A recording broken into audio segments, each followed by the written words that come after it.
RMN. Pagbasa sa 10 kabanata ng Aklat ni Juan, ang talinhaga tungkol sa pastol, talata 1 hanggang 42. Pakatandaan ninyo, ang pumapasok sa kulungan ng mga tupa nang hindi sa pinto nagdaraan kundi umaakyat sa di dapat pagdaanan ay magnanakaw at tulisan. Ang tunay na pastol ay sa pintuan nagdaraan. Pinapapasok siya ng gwardya at pinapakinggan ng mga tupa ang kanyang tinig. Tinatawag niya ang kanyang mga tupa sa kanilang pangalan at inilalabas sa kulungan. Kapag nailabas na, siya ay nangunguna sa kanila at sumusunod naman ang mga ito sapagkat kilala nila ang kanyang tinig. Hindi siya sumusunod sa iba kundi patakbong lumalayo sapagkat hindi nila kilala ang tinig ng iba. Sinabi ni Jesus, ang talinhagang ito, ngunit hindi nila nauunawaan ang ibig niyang sabihin. Kaya't muling sinabi ni Jesus, pakatandaan niyo, ako nga ang pintuang dinaraanan ng mga tupa. Ang mga nauna sa akin ay mga magnanakaw at mga tulisan, ngunit hindi sila pinapakinggan ng mga tupa. Ako ang pintuan. Ang sino mang pumapasok sa pamamagitan ko ay maliligtas. Papasok siya't lalabas at makakatagpo ng pastulan. Dumarating ang magnanakaw para lamang magnakaw, pumatay at manira. Naparito ako upang ang mga tupa ay magkaroon ng buhay, ng isang buhay na masagana at ganap. Ako ang mabuting pastol. Iniaalay ng mabuting pastol ang kanyang buhay para sa mga tupa. Ang bayaran ay tumatakas kapag may dumarating na asong gubat. Iniiwan niya ang mga tupa, palibhas ay hindi siya pastol at hindi kanya ang mga ito. Kaya't sinusunggaban ng asong gubat ang mga ito at binubulabog. Tumatakas siya, palibhas ay bayaran lamang at walang malasakit sa mga tupa.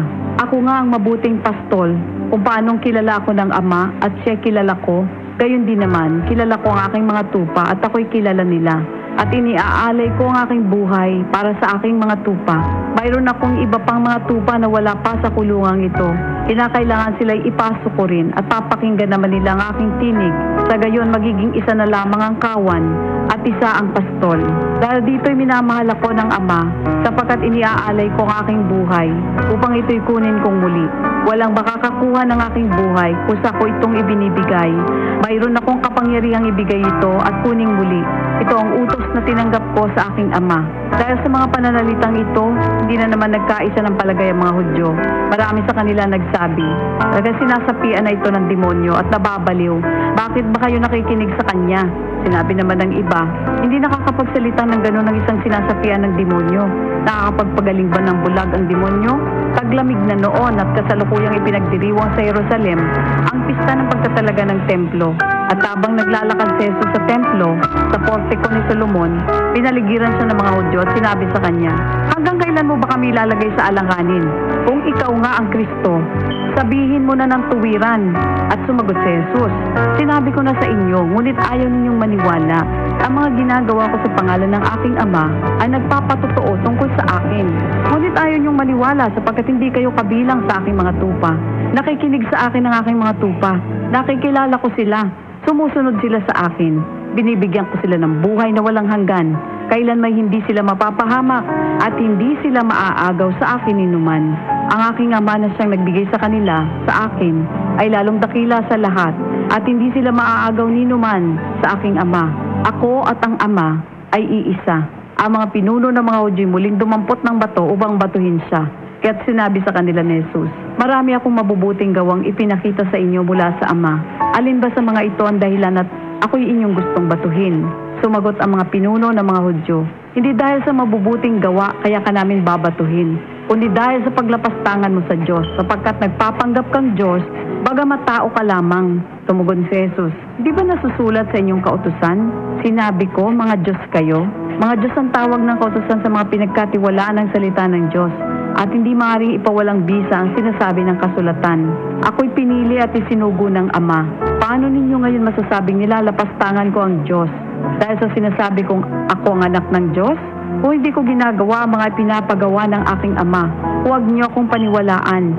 Ngunit kung ang ginagawa ko ay ang mga ito, paniwalaan ninyo ang aking mga gawa kung ayaw ninyong maniwala sa akin. Sa gayon matitiyak ninyong nasa akin ang Ama at ako'y nasa Kanya.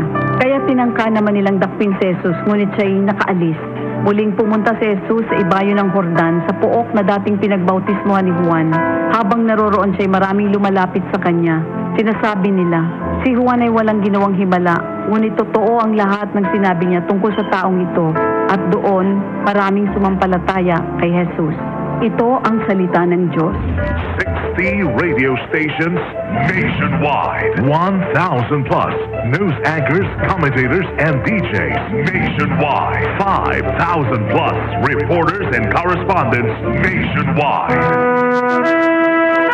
RMN, Radyo Mo Nationwide, ang totoong nationwide news network sa Pilipinas.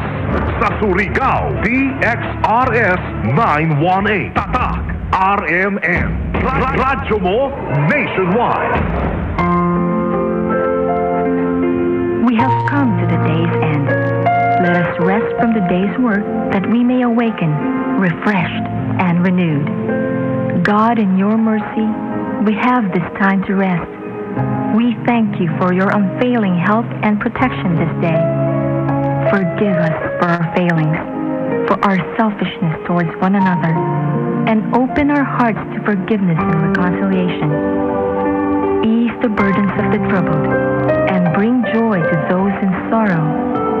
We pray for the safety of the travelers, for those guarding the well-being of our nation, and for those with responsibilities. Continue to shower your blessings on our families and preserve the unity of our society. Ito ang himpilang DXRS 918, Radyo Mo Nationwide, sa Surigao City, ang DXRS.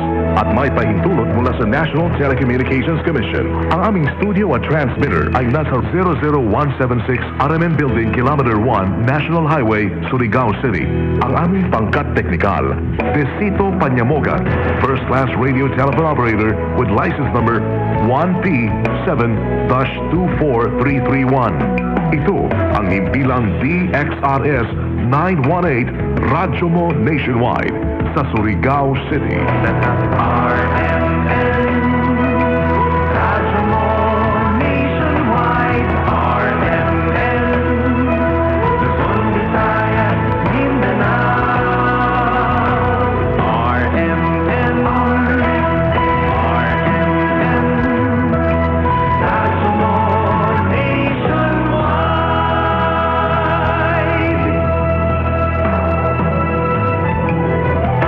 Mga kasama ang pambansang awit ng Pilipinas. Bayang magiliw, pelas ng silanganan, alab ng puso, sa dibdib mo'y buhay. Lupang hinirang, duyan ka ng magiting, sa manlulupig, di ka pasisiin. Sa dagat at bundok, sa simoy at sa langit mong bugaw, may dilagang tula at awit sa paglayang minamahal. Ang kislap ng watawat mo'y tagumpay na nagniningning. Ang bituin at araw niya, kailan pa may di magdidilim. Lupa ng araw ng walhati pagsinta, buhay ay langit sa piling mo. Aming ligaya na pag may mga api, ang mamatay ng dahil sa'yo.